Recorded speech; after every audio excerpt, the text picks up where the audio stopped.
We arrived to our position on the outskirts of the village. Our position was around 1.5 kilometers away. There were trenches. There were 4 of us. Around midday on September 13th, 2015, 4 fighters from the volunteer battalion Horyn took their positions near the village of Luhansk in the Donetsk region.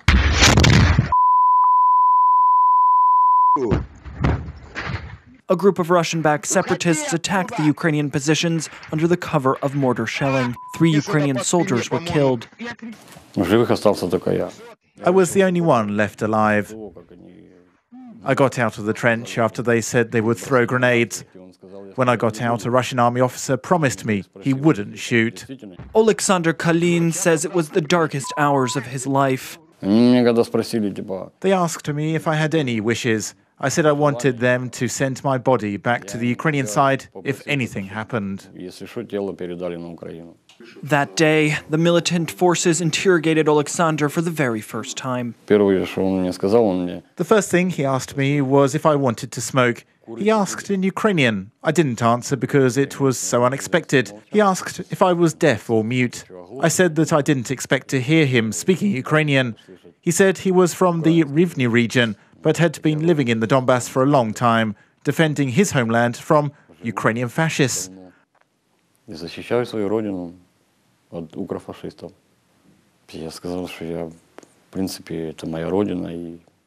I said I came to defend my homeland from separatists and Russian occupying forces. I didn't feel well after saying it, but I said it anyway. The militants held Oleksandr captive for 2 years, 3 months, and 2 weeks. He spent a third of this time in a crowded basement. The basement is the former archives building of the Ukrainian security service. There were iron shelves. They gave each of us a mattress, a pillow and a blanket.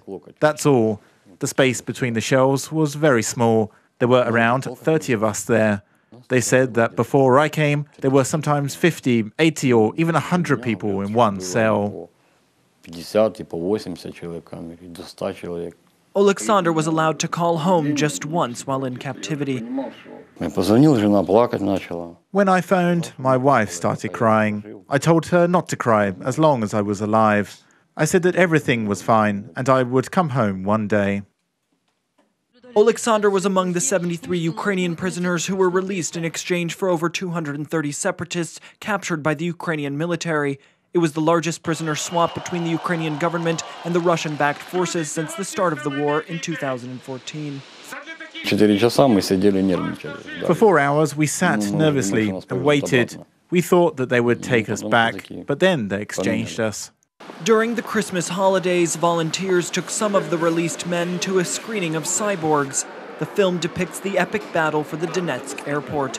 The siege was dubbed Little Stalingrad for the outgunned Ukrainian soldiers who held out against Russian-backed forces for more than 240 days.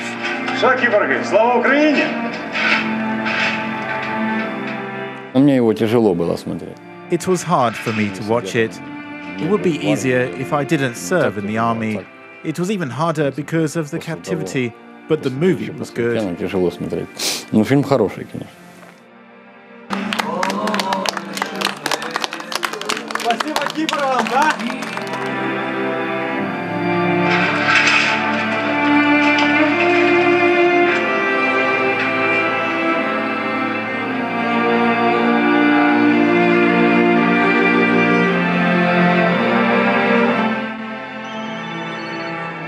Oleksandr also met the movie's director, Artem Seitablayev.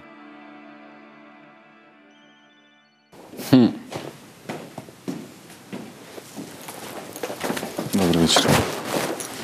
Ви Олександр? Саша, да. Дуже приємно. Мені також. Присаджуйтесь. Ні, це не тато. Мама вдома? Покличіть, будь ласка. З одного боку, це як, данина. On the one hand, it's a tribute to those who fought and continue to fight. It's for those who know almost nothing about the war, or those who want to understand the pain, hopes and dreams of the people on the front line. Дякую вам. Спасибо. Дуже приємно. Для Мені мене теж. честь. Дякую. Дякую вам. Бережіть вас Всевишній, дякую. Спасибо.